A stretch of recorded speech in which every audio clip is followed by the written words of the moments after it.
रूपी प्यारी सात संगत जी, प्यार और सत्कार से कहना, धन निरंकार जी। लख वार करा शुकराना, फिर भी थोड़ा है, तन सजदा करे जमाना, फिर भी थोड़ा है। सतगुरु माता जी, हम जितना भी आप जी का शुक्राना करें उतना ही कम है। आप जी ने हम पर अपार बख्शिश की है। आप जी की कृपा सदके हमें ये अनमोल ब्रह्म ज्ञान मिला है। प्रभु जी मेरे तेरे हाथ हजार, किसी न किसी रूप में तू दाता पाल रहा संसार। जगत को सब कुछ तूने दिया है, जो कुछ भी है तेरा किया है, जग के सिरजनहार तेरे हाथ हजार। सतगुरु माता जी, आप जी इसी तरह अपनी कृपा दृष्टि सब पर बनाए रखना, सभी को अपने चरणों से जोड़े रखना, यही हम सब की अरदास है। सतगुरु माता जी के आशीर्वाद से, निरंकार दातार के आशीर्वाद से, संगत माँ के चरणों में दासी ये विचार रखने जा रही है। आज की जो स्टोरी है, इस स्टोरी द्वारा हमें यही समझाया गया है कि अपने वही होते हैं जो दुख के समय हमारा साथ देते हैं। कहते हैं कि एक बहन अपनी बीती सुना रही थी। कहने लगे कि बहन दिव्या अपनी बीती सुना रही थी। कहने लगी, मैंने अपनी माँ को हॉस्पिटल में एडमिट कराया। मेरी माँ की तबीयत बहुत ज़्यादा ख़राब हो गई थी। एडमिट कराते ही मैंने अपने भाई वरुण को फ़ोन किया, जो अमेरिका में रहता है। उसने कहा कि देख, माँ की तबीयत बहुत ज़्यादा ख़राब हो गई है, तुम्हें आना पड़ेगा। आगे से भाई वरुण ने कहा कि बहन, मैं तो आ नहीं सकता हूँ, मेरे पास समय नहीं है, तुम्हें पैसे चाहिए तो कहो, मैं भेज देता हूँ, और मुझे लगता है कि मैं माँ के पास नहीं आ पाऊँगा। दिव्या बहन को अपने भाई की यह बात सुनकर बुरा तो बहुत लगा, लेकिन वह कुछ कर नहीं सकती थी, इसलिए आंखों में आंसू भरकर बैठी हुई थी। एक बहन हॉस्पिटल में अपना चेकअप करवाने आई हुई थी। उस बहन ने देखा कि यह बच्ची बड़ी मायूस हो रही है। उसने कहा, वो अपना चेकअप करवाने के लिए हॉस्पिटल में आई हुई थी, उसका नंबर आने में अभी समय था। वे भी दिव्या के पास वाली चेयर पर बैठ गई थी। अचानक उन्होंने देखा कि दिव्या रो रही थी। सरला देवी बहन ने उस बच्ची से पूछा, बेटा क्या बात है, आप क्यों रो रही हो? पहले तो उसने कुछ नहीं कहा, परंतु सरला देवी जी के बार बार पूछने पर उसने रोते हुए कहा कि मेरी माँ बहुत ज़्यादा बीमार है और डॉक्टरों ने कहा है कि इसकी जो हालत है वो सीरियस है, नाजुक है। तो सरला देवी जी ने कहा, बेटा, इस दुनिया में जो भी आया है उसे एक ना एक दिन जाना ही होगा। अब मुझे ही देखो, मेरे बेटा छोटा ही था, इंजीनियरिंग की पढ़ाई कर रहा था और रोड एक्सीडेंट में उसकी मृत्यु हो गई है। माता पिता के रहते हुए बेटे का इस तरह जाना कितनी बदनसीबी है। उनकी बातों को सुनकर दिव्या को बहुत बुरा लगा था कि उनका बेटा तो छोटा है और मेरी माँ तो 70 से ऊपर की हो गई है। उसी समय डॉक्टर ने दिव्या को बुलाया और बताया कि आपकी माँ अब इस दुनिया में नहीं रही है। वह रोते हुए अपने भाई को फ़ोन करने लगी। 2-3 बार रिंग के जाने के बाद वहाँ से फ़ोन कट कर दिया गया था। वह फिर बहन सरला देवी के पास आई, जो हॉस्पिटल में आई हुई थी अपना चेकअप करवाने, और इंसानियत के नाते पूछ रही थी कि तुम क्यों रो रही हो। वह उसी बहन के पास आई और उन्हें यह भी बताया कि भाई उसका आने को तैयार नहीं है और उसकी माँ गुजर गई है। उसे बताना चाह रही है, लेकिन फ़ोन, मैं अपने भाई को बताना चाह रही हूँ लेकिन फ़ोन कट कर दिया है। अब मैं क्या करूँ? इनका अंतिम संस्कार कौन करेगा? सरला देवी जी के पति भी हॉस्पिटल में आ गए। उन्होंने दिव्या से कहा कि चल बेटा, हम तुम्हारी हेल्प कर देंगे। अभी वे इस प्रॉब्लम पर चर्चा कर ही रहे थे कि 2-3 नौजवान आए और उन्होंने उनसे कहा कि आप लोगों को फ़िक्र करने की ज़रूरत नहीं है, हम सब देख लेंगे। दिव्या ने देखा कि देखते ही देखते बहुत सारे लोग हॉस्पिटल में आ गए थे। दिव्या को समझ में नहीं आ रहा था कि यह क्या हो रहा है, ये सारे लोग कौन हैं, ये सब मेरी मदद क्यों कर रहे हैं।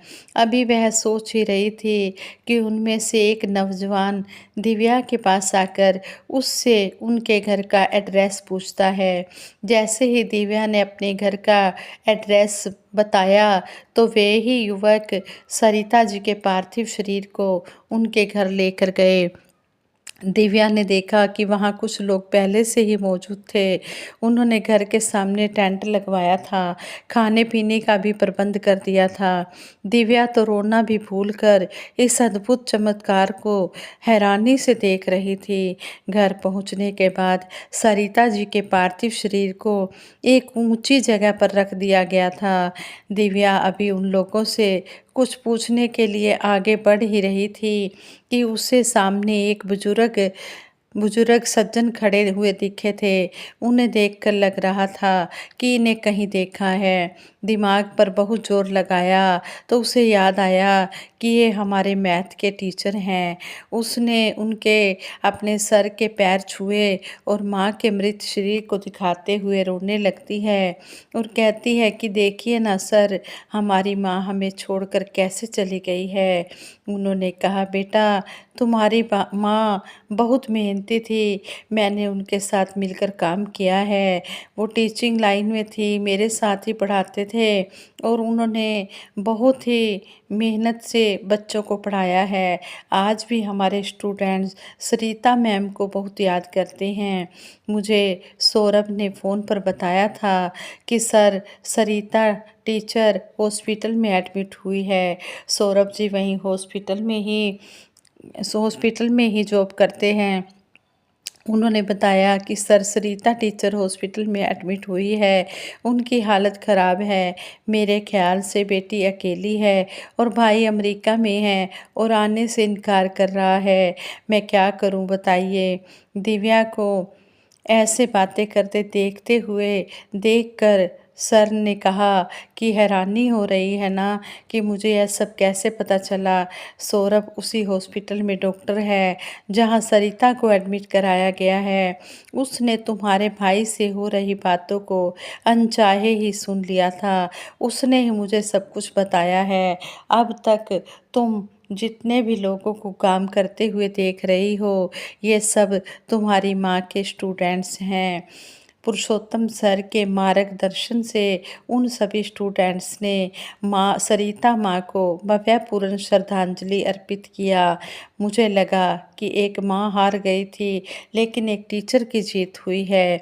माँ को याद कर दिव्या की आंखों में खुशी के आंसू भर आए।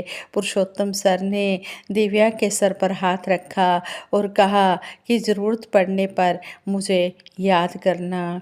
हाँ संज्ञा जी, वाक्य में ही जो हमारे कर्म होते हैं किए हुए वही आगे आते हैं। अगर हम अच्छे कर्म करते हैं तो वो भी हमारे आगे आते हैं, अगर बुरे कर्म करते हैं तो वो भी हमारे आगे आते हैं। जिस तरह ये सरिता मैम ने निष्काम निस्वार्थ भाव से, इनको सैलरी ज़रूर गवर्नमेंट की मिलती थी लेकिन इन्होंने लगन से स्टूडेंट्स को पढ़ाया और वो स्टूडेंट्स आज भी इन्हें किस तरह याद कर रहे हैं, इनके दिल में उनके लिए कितनी इज्जत है। तो ऐसे ही सतगुरु माता सुदीक्षा जी महाराज हमें हर पल समझाते हैं कि हमने कर्म निष्काम भाव से करना है, हमने कोई इच्छा रख के कर्म नहीं करना है, हमने निष्काम निस्वार्थ भाव से सबकी सेवा करनी है। संगत जी, अपने तो वो होते हैं जो दुख मुसीबत में अपने साथ खड़े होते हैं। ये नहीं कि जो अपने सगे रिलेटिव्स होते हैं उनको ही सगा कहा जाएगा। नहीं, जो दुख के समय साथ देता है वही हमारा सच्चा साथी होता है, वही हमारा सहारा होता है। सुख में तो सब साथ खड़े हो जाते हैं लेकिन दुख में तो कोई बिरला ही खड़ा होता है। जो दुख में खड़ा हो जाता है साथ में, वही हमारा सच्चा मित्र है, वही हमारा सच्चा साथी है, वही हमारा सच्चा सहारा है, वही सच्चा गुरसिख है। तो इस तरह हमें इस स्टोरी से ये लेसन सीखने को मिला है कि हमने अच्छे कर्म करते चले जाना है।